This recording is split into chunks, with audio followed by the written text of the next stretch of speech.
trusting God, my Savior, one who will never fail. He will never fail. Let's do it one more time. I trust in God, my Savior, one who will never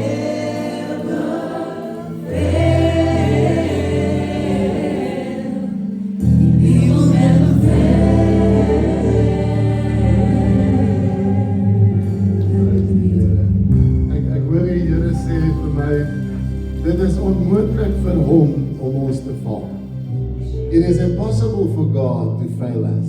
It's not possible. It is absolutely impossible for God to fail His children because He is a faithful God. Amen. The Bible says He is faithful. The Bible says He will never leave us. He will never forsake us. So that is something that God cannot do. He cannot fail us. And with that, we can say, this is my story. In the midst of a fire, in the midst of a trial, God will make a way because that's the Father that we serve and love and believe in. Amen. Come on, say this with me. I believe. I believe. This is my story. This is my story. My Heavenly Father My Heavenly Father is in control. is in control. Amen. Jy kan maar sit. Ek wil lees Jeremia 17. Listen to this beautiful song. Blessed is the person who trusts in the Lord, and again, whose trust is in the Lord. I read this last Sunday, but listen to the rest of this and verse 8. He says, that one who trusts in the Lord will be like a tree planted by water. Your life will be stable. Look at this. For he will send out its roots to the streams. Jy sal geanker wees. Jy sal gevoed word, want jy vertrou in die Here. And then it says, and you will not fear when heat comes, for its leaves remain green. Do not be anxious in the time of trouble, for you will not stop bearing fruit. Jeremia 17, vers 7 tot 8. En dis 'n belofte van die Here. Die anker middelpunt van daai belofte is 'n besluit. Ek sit my vertroue in die Here. Wanneer ek dit doen, is ek soos 'n boom geplant by waterstrome. Wortels gaan na strome. Daar sal altyd water en voeding wees. Hy sê daar hoef nie te vrees nie, want my blare sal altyd groen bly. Ek hoef nie angstig te wees in tye van probleme nie, want ek sal nie ophou vrug dra nie. Ek spreek dit oor jou vanmôre. Amen. Sit net jou vertroue in die Here. Daar's so baie voordele wat ons lewens beïnvloed en ons lewens raak deel van so baie voordele, God se koninkryksvoordele, wanneer ons sekere beginsels toepas. And one of them is a decision to trust in God. We're not moved by what we see, we are moved by our faith. Amen. God is faithful. God will come through, see us through. God is watching over us. Amen. All will be well. Prys die Here. Ontvang jy die woord vanoggend? Amen. So sal dit wees. Sê vir die persoon naast jou, ek is bly jy's hier vanmôre. Amen. God bless you. Kom ons staan met jou Bybel, jou foon, of wat ook al jy het vir jou woord. Baie mense vra vir my, hoekom bring jy nie 'n Bybel nie? Ek berei alles voor. Afskrif van die blaaie van die Bybel, ek skryf verse uit, ek bid oor die diens. Teen die tyd as ek hier kom, het ek al letterlik 4 keer deur my preek gegaan. So, om vir my elke keer te blaai, die oogies raak ook nou dimmer, om nou te gaan soek, vat tyd. So, dis vir my net maklik om alles in volgorde te sit en jy kry baie woorde, ek steek nie die Bybel af nie, maar dit is vir my makliker om uit een leer te werk, as uit 'n Bybel hier en 'n ding hier en jy weet. So, ek werk nou maar so. Julle weet ek is eenvoudig en hou van eenvoudige dinge. Amen. Kom ons sê dankie vir die Here.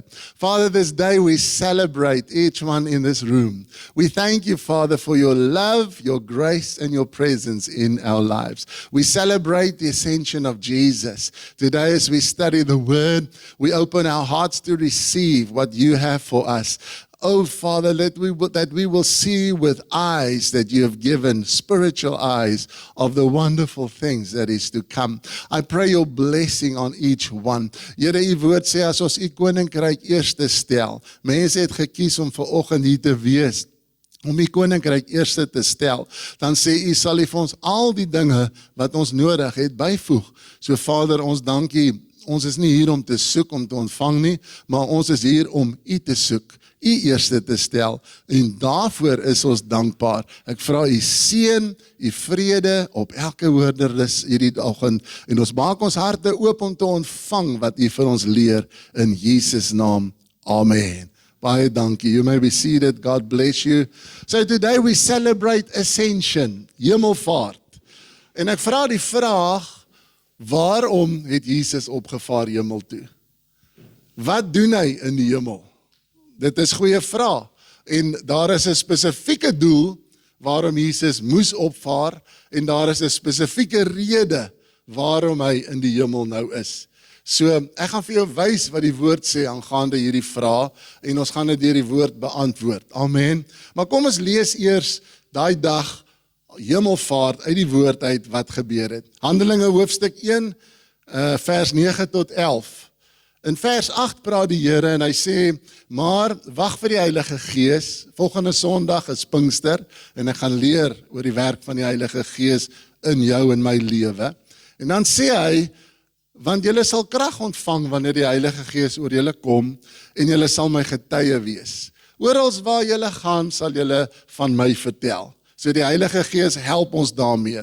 Dan sê vers 9, en toe Jesus dit gesê het, is hy in die hemelruim opgeneem, voor hulle oë sy disippels, terwyl hulle toekyk, en hy het in die wolke verdwyn. Toe hy wegraak, het hulle nog stip in die hemelruim ingekyk, en skielik staan daar 2 manne, dit was engele, in helder wit klere by hulle, en sê, Galileese manne, waarom staar julle die hemel in en kyk? Ons is hier om aan julle te sê dat hierdie Jesus, wat van julle weggeneem is die hemel in, sal net so terugkom eendag, soos julle hom sien wegvaar het. Hier sê die engele 2 dele, 2 areas. Hy sê eerstens, daar, met ander woorde, is 'n doel waarom Jesus moet opvaar. Daar's iets wat hy doen. En tweedens, die belofte, hy gaan weer terugkom. Is dit nie fantasties om te weet elke dag, dat wat ook al, waar ook al ons deurgaan nie, ons lewe is geanker in hoop, vas aan Christus, want hy kom terug. Amen. Elke dag, ergens deur my dag, gaan daai gedagte deur my kop. Jesus kom terug. En ek lewe vir hom, gereed vir hom, vir sy wederkoms. En dis hoe ons ook elke dag moet leef en gereed wees. Want saam met die hemelvaart word dadelik die belofte gegee, hy kom terug. So die vraag is, waarom het Jesus opgevaar? Jesus beantwoord self hierdie vraag in Johannes 14 vers 2. Hy sê dit baie reguit en baie eenvoudig. Eerstens sê hy, julle moet weet, hy praat met sy disippels oor sy laaste werk, hy praat met sy disippels oor waarom hy weggaan, en dan die res van hoofstuk 14, 15 en 16 leer hy hulle eintlik oor die werk van die Heilige Gees, wat hy dan in ons lewens sal kom doen, terwyl hy in die hemel is. Maar hy sê die volgende vir sy disippels, ek wil hê julle moet weet, dat in die huis van my Vader, dis die hemel, dit is waar God woon. God se woning is die hemel. Sê hy die volgende, is daar baie wonings. Dan sê hy, ek gaan soontoe om vir julle plek voor te berei. Die hele hoofrede van Jesus se hemelvaart is want hy berei vir jou en my plek voor in die hemel waar hy en sy hemelse Vader woon. I want to show you today. Now for some of us this will shift our minds. Partykeer as ek oor die goed preek, dan sê iemand, glo jy regtig dit? Jy weet, ja, want dit staan in die Bybel. I want to take you on a journey. I want to try to create a picture that heaven is a real place. Jesus said, I am going to my Father's home where he lives, which is called heaven.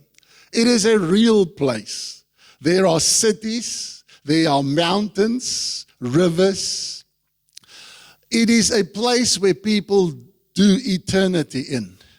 They live for all eternity. The Bible is very specific about the place called heaven. And many times we live in this life, it is so connected to ascension, and we literally cannot see in our heart, in our mind's eye, the picture of the reality of heaven is a real home for us. Ek onthou toe ek ouma Marie gaan bid het by die hospitaal, sy het vir al haar kinders ook dit gesê, want nou almal bid bly, Here genees, maar partykeer moet jy sensitief wees en wat wil jy hê moet ek doen? Ons het weer 'n ander vrou wat ons heeltyd voorbid en hemel toe stuur, maar sy wil bly en sy is nou nog hier.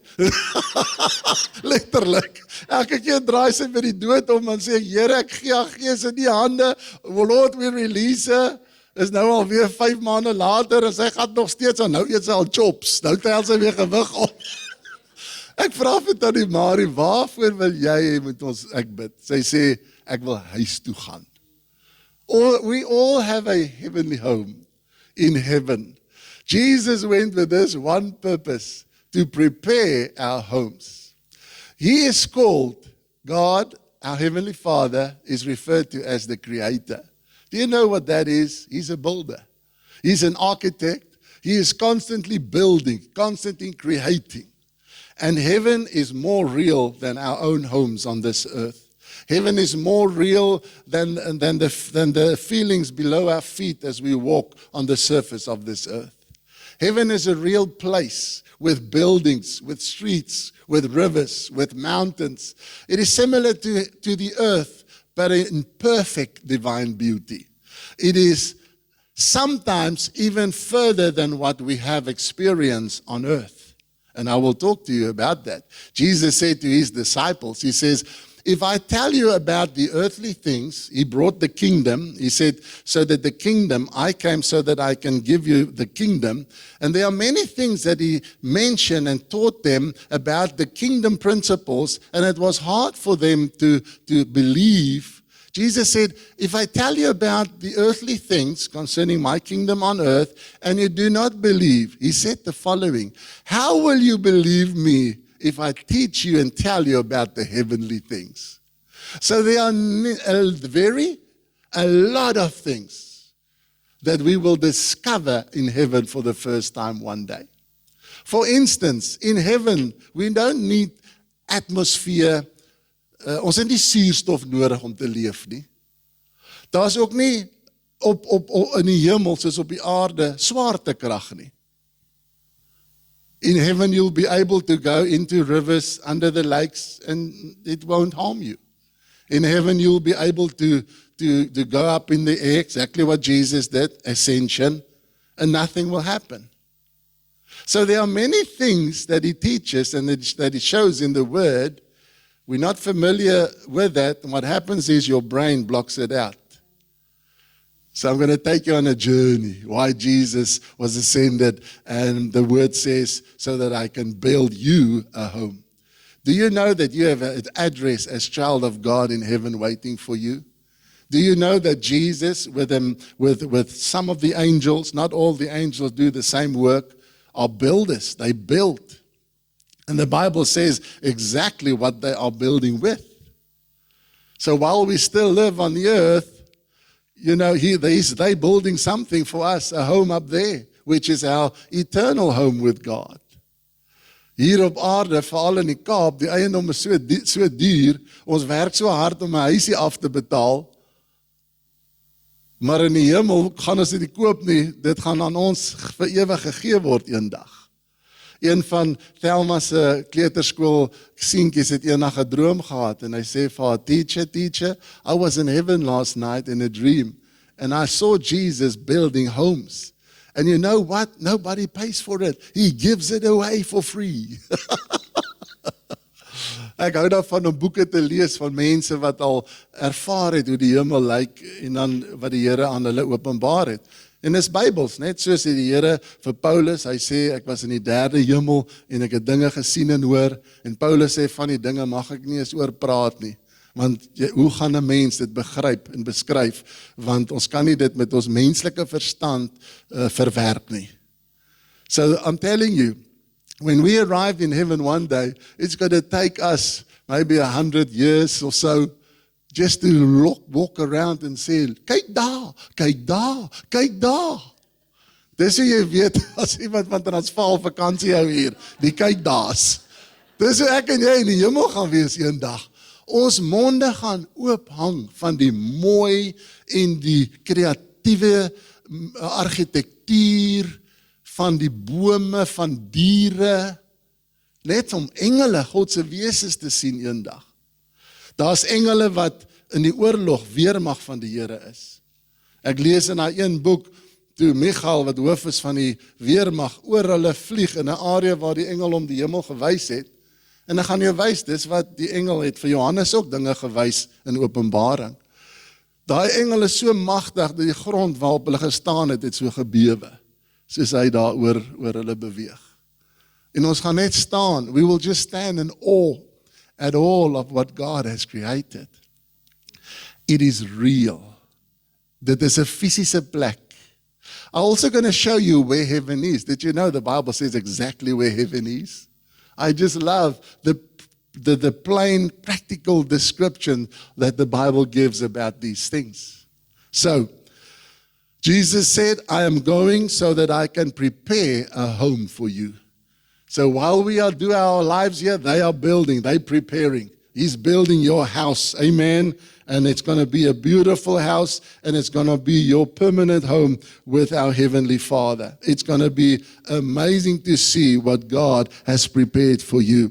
'n regte woning, 'n regte blyplek. Some of the scriptures says the following of this. He says, because in my Father's house are many dwelling places. What is a home? It's a dwelling place. It's a building that you live in. It's furnished. You meet people there. Jy kuier met mense. Amen. Dis soos wat jy die ewigheid doen. Jy het daai verhouding met mense om jou. The other description says, in my Father's house is a heavenly homes. Then I love the King James. It says this plainly. There are many mansions in heaven. Mansions is a big house. 'n groot Herehuis. Hierse probeer ons vir 3 miljoen so blokkie koop, daar gaan ons nie kan beskryf hoe mooi en hoe groot dit is nie. Mansions, it's not, that's the other thing I'm going to show you. Heaven is not small. We with our minds cannot comprehend the size of the things in heaven. Die Amerikaners dog, hulle is groot en hulle doen dinge groot. Wag tot jy in die hemel kom, dan sien jy wat groot is. Amen. And that's what the Bible says. Jesus said, I'm going away because in my Father's house are many mansions. The reason that I go is to prepare a place for you. So I want you to know that you have a home that awaits you. You have a beautiful place prepared by God in heaven that is part of your life.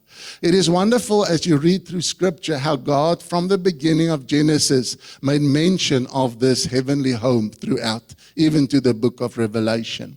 When God called Abraham in Genesis chapter 12, the Lord said to him, leave your family, leave your home, leave your land, leave your country, and move out, and I will direct you and show you the promised land, which was Canaan, where Israel is today. And that's how the whole history of the nation Israel was established. God called Abraham. His parents were the worshiper of the moon. They didn't even believe in God, but God stepped into his life and God called him out. But this is what the Lord said to him. He made a promise that he will give him a city. And this is mentioned in Hebrews 11 verse 10. The Bible says, as Abraham moved out, it says, Abraham looked forward to a city with foundations, whose architect and builder was God. Dit is nie net metafories bespreek nie. Dit is 'n fisiese stad, 'n fisiese plek wat gebou word. Hier sê hy, die bouer is God. God is die skepper. Hy skep heeltyd mooi dinge. Amen. En dit is die belofte wat hy ons gee. Jesus also said that I go to prepare a place for you. And then I just love this. So go with me to Revelation chapter 21. You find an in-depth description of this heavenly home, of this heavenly city. You find an in-depth description of what God is busy building, preparing for you and I. It's not, dit is nie ongelowig, dis so goed, dis so groot, ek kan dit nie glo nie, dis 'n realiteit. When we leave, the Paul says, to be absent from this body is to be present with the Lord. When we as believers leave this earth, when we die, unfortunately, it's the only way we get to heaven at the moment. We have to die. Ek sê altyd Christene is snaakse dinge. Hulle wil almal hemel toe gaan, maar niemand wil doodgaan nie. Paul says, to die is gain. Why? Then I step into the presence of God. Amen. And the Bible in detail described heaven in this. He gives us a glimpse, an opening of what is to come. So let us read through it. There are many verses, but it will be such a beautiful description of this. If you read Revelation 21, you will find that God will do from verse 1, we will make all things new. He will take away all the tears and the pains and the sorrow and death. He will make everything absolutely new. And there will be no more sorrow, pain, and death ever for all eternity anymore. And then he says something. He is almost presenting, as he made the promise to Abraham, he looked forward to the foundation, a city with foundation, whose architect and builder is God. So he had a promise, God will build him a city, build him a beautiful place. Jesus says, I go to prepare a place, a dwelling place for you, a home, a real place. Here, we see the opening when an angel of the Lord showed John, the writer of Revelation, this beautiful city. And it is interesting, if you start at verse 9, the Bible says, come with me and I will show you. This is how he described the New Jerusalem, which is called this heavenly home. He says, I will describe to you the bride and the wife of the Lamb. And I wondered, for us, your bride is your wife to be. Why does it refer to as the bride? And this is why. It is referred to as the perfect home filled with divine beauty, stored away, kept away for those that are God's called out ones, children of God, His church. And it's almost like a prize. This is now your home, the place that I have prepared for you. This is now the city in which God is the architect and builder. And I'm telling you, when you look, we'll see that city for the first time one day. Each of us will. We will stand with open mouths at the beauty of what we see. And this is what the Bible then says, verse 10. Now look at this, follow with me. He says, so he took me, that's the angel, he took me in the Spirit, capital S. So the Holy Spirit also helped John to see what is in heaven. He says the following, to a great and high mountain. I love mountains. There's mountains in heaven. That's what the Bible says. To a great and high mountain, and he showed me the holy city, New Jerusalem, descending out of heaven from God. It shone, it was bright and brilliant, sparkled with the glory of God, and it sparkled like a precious stone, like jasper, as clear as crystal. Crystal is something that you see through.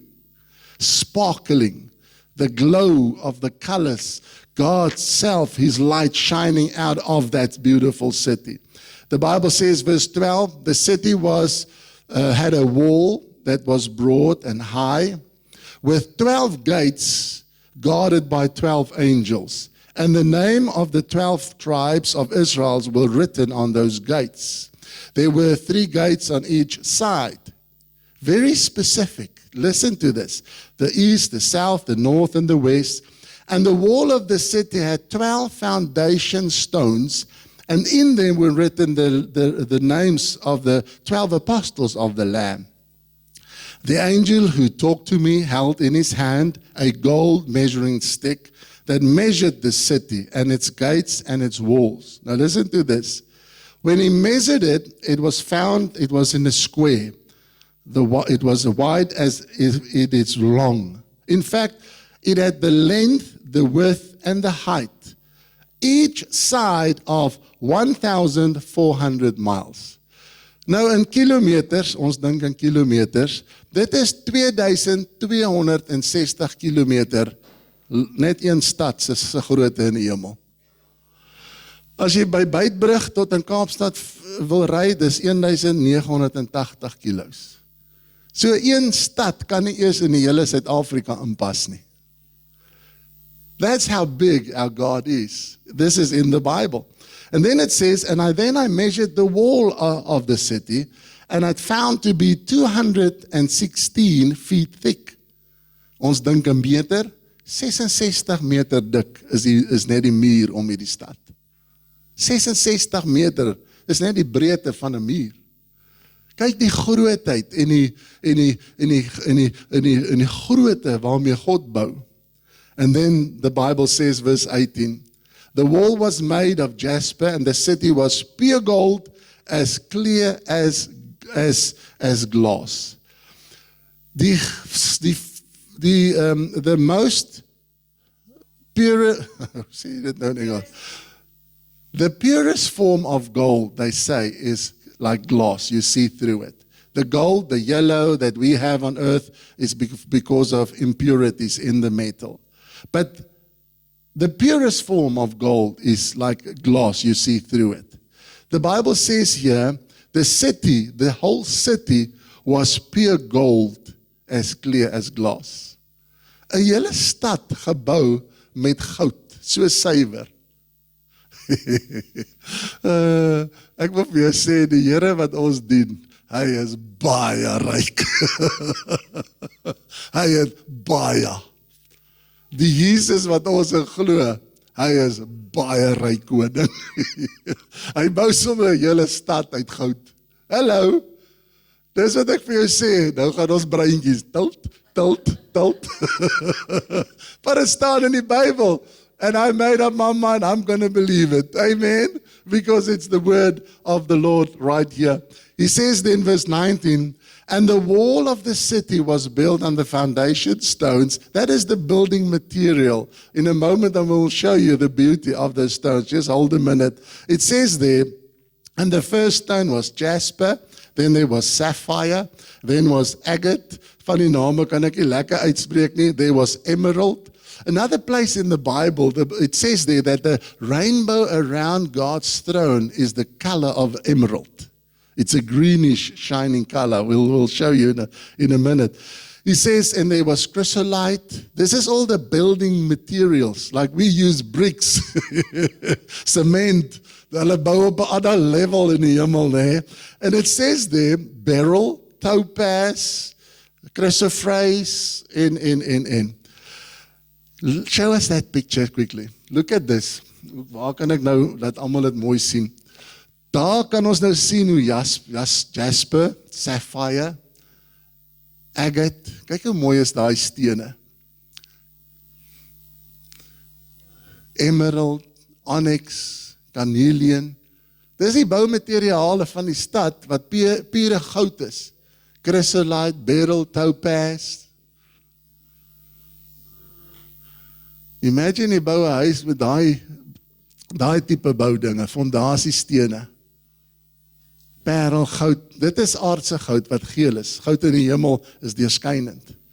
Wat interessant is, hulle noem nie die woord diamante nie, maar Michelle ons het gisterand opgekyk, die woord diamante het eers hier in die 1400s, jy weet, aan die wêreld die naam bekend geraak. Die edelgesteente het ander name gehad in die ou dae toe die Bybel geskryf was. So imagine the beauty. This is the building stones of this home. I go to prepare a place. This is what they build with. Obed, imagine the beauty beyond what we can imagine what Jesus is doing right now. He is working, doing this for you and I. Then the Bible says, verse 21, and the 12 gates were made of pearls, each gate from one single pearl. And listen to this, and the main street was pure gold as clear as glass.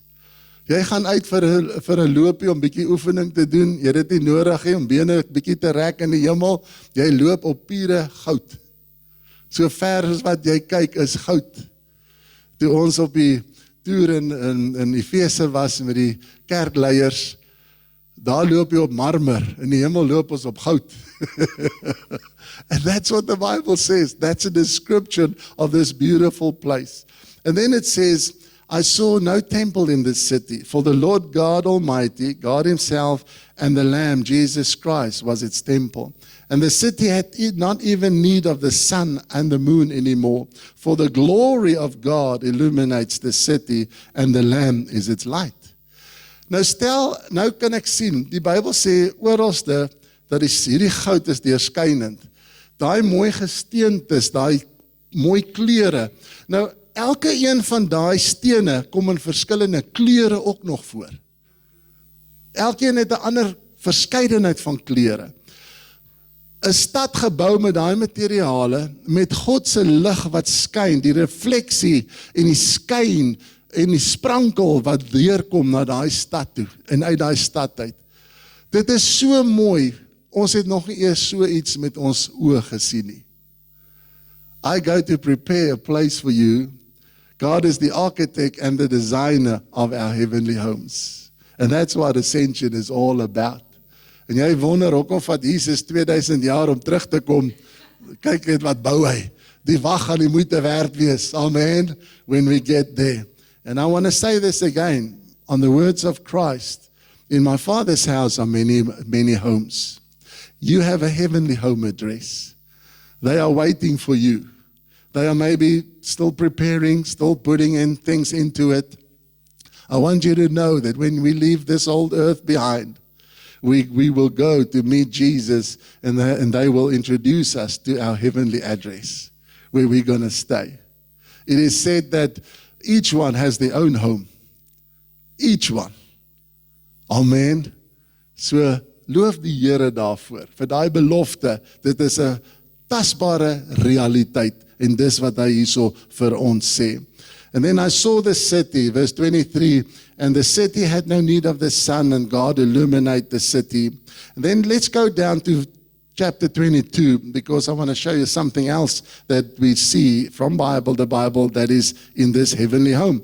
Then the angel showed me a river. So we started out, he showed me a high, mighty mountain. There's mountains in heaven. Here the Bible says there's rivers in heaven. Amen.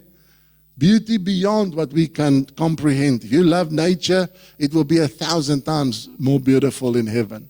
Flowers, colors, aromas, the lights, die mooi van ek is so lief wanneer die son sak en daai kleure so deurkom oor die horison. Daai rooi en geel, en die oggend as die son opkom, is dit grys en pink. Daar in die hemel is konstante vloei van hierdie kleure, van al hierdie boustene en God se heerlikheid wat dit verlig en skyn in die atmosfeer heeltyd hierdie so mooi maak. And here the Bible says, He showed me a river with the water of life, the water clear as crystal. We see water, but in heaven water is so clear and perfect. You see right through it to the very bottom of the river. And then it says, and it flowed on the center of the main street, and each of the river also grew the tree of life. So there's trees in heaven. Isn't that beautiful? So there's a description, a physical description of the things that was revealed to John what he saw and wrote down. And the Lord said this, then the angel said to me, everything, verse 6, that I have shown you, that you have seen, it is trustworthy and it is true. The Lord God who inspired us has sent his angel to you to show you what will soon happen. And this is what then Jesus said in verse 7, for look, I am coming quickly. Blessed are those who obey the words of this book.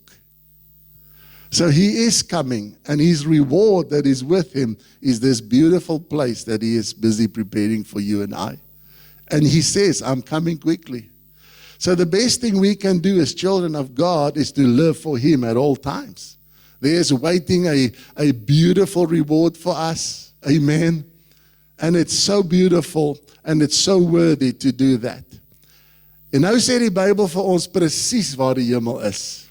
Kyk na Jesaja 14 vers 13. Die Bybel beskryf in hierdie gedeelte waar Lucifer uitgeskop is uit die hemel want hy het gerebelleer teen God. But he gives us the exact location of heaven. Hy sê so, hy sê, ek sal na die hemel toe opvaar, daar waar die troon van God is, aan die bokant van die sterre. Vandaar regeer hy ver uit die noorde oor alles. So what is this? God created everything.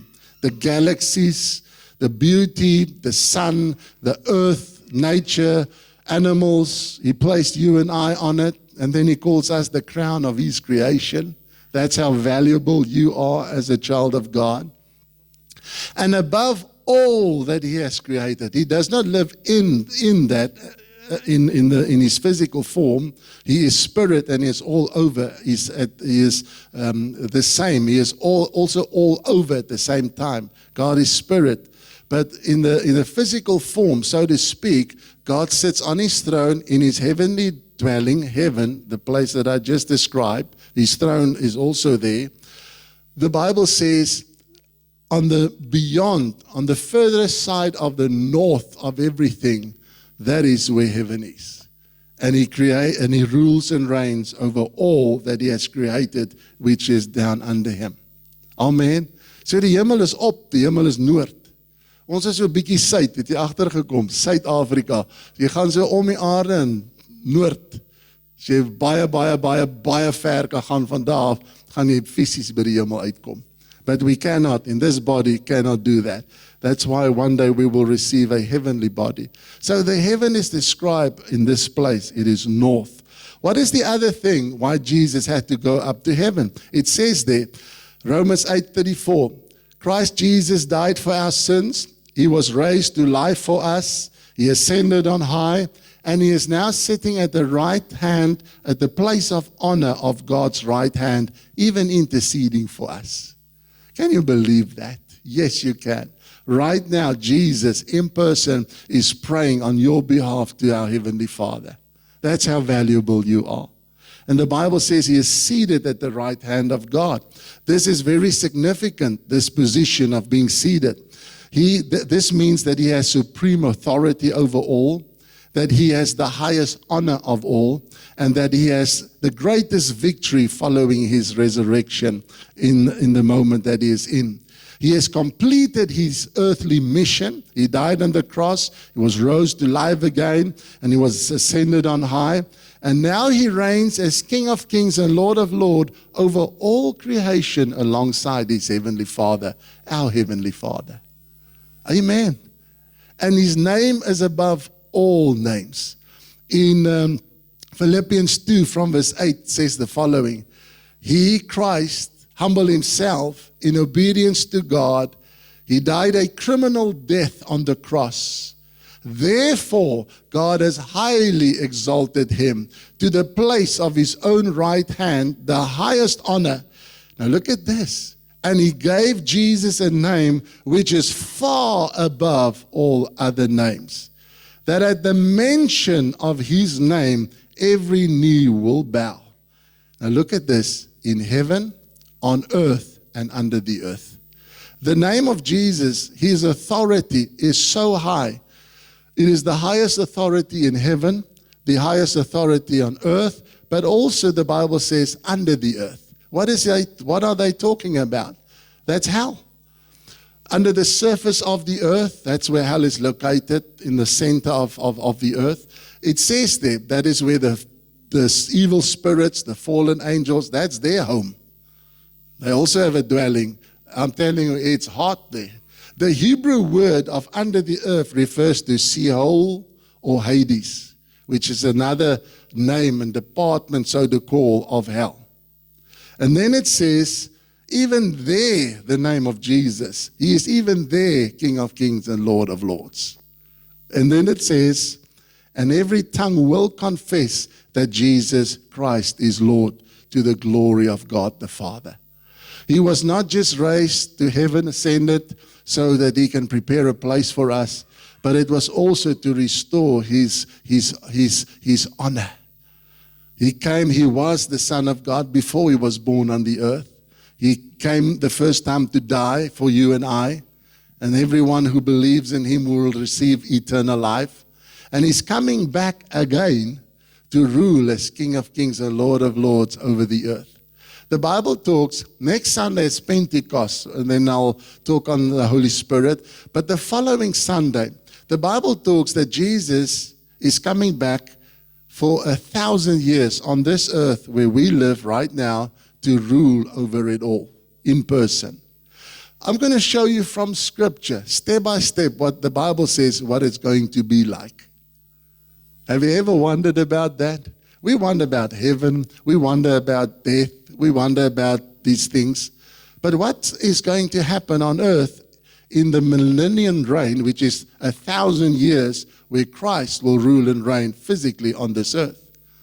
And so we're going to unlock that and open up in 2 Sundays' time what that is all about. And then also in Ephesians, I love what it says. He says for Ephesians 1, the scripture is not up there, but he says, He has been given a name that is far above, not just above, far above all rule. That is heaven, earth, and below. Far above all authority and power and dominion, that is to reign, and over every name that is mentioned in heaven, on earth, and under the earth. This Savior that we serve, hy is lankal nie meer die een met 'n lammetjie onder die arm wat ons in ons gedagtes het nie.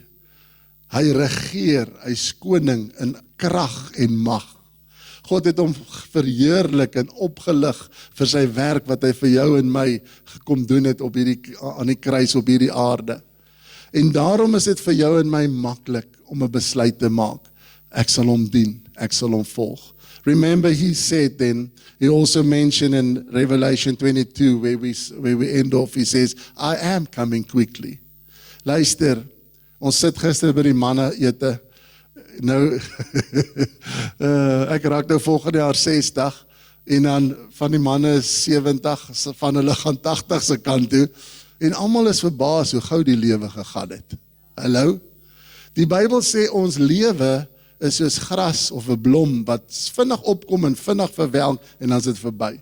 In Jakobus sê hy, vanoggend toe ek hiernatoe ry, sien ek die mis.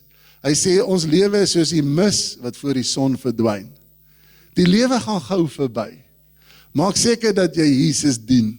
Maak seker dat jy hom volg met alles in jou. Hou die wêreld en jou sonde uit. Want die loon van waar Jesus is, na hy opgevaar het hemel toe, is so groot. Ons denke gaan sukkel om te sien wat ons oë sien om dit te verwerk eendag. Hoe mooi en hoe groot daai loon vir ons daar is. So Jesus het gegaan om plek voor te berei. Dis waarom hy opgevaar het. Jesus het gegaan om aan die regterhand van die Vader te sit, om saam met hom oor alles te regeer. Die Bybel sê aan die einde sal Jesus weer alles teruggee aan sy Vader. En ons gaan daaroor praat oor 2 weke, wat nog voor lê, en wat die Bybel daaromtrent sê. En ook, Jesus het gegaan om vir jou en my te bid. Hy bid vir ons. Die Bybel sê daar is 'n hemelse gehoor wat ons aanmoedig elke dag. Hou vas, moenie opgee nie. Bly weg van die ou sonde en die wêreldse dinge. dien die Here, want as julle sien wat ons nou sien, sê die wat in die hemel is, sal julle alles doen om vir die Here lief te wees en hom te behaag. And I want to say this, soon the hardship, the pain of this old life will be behind us.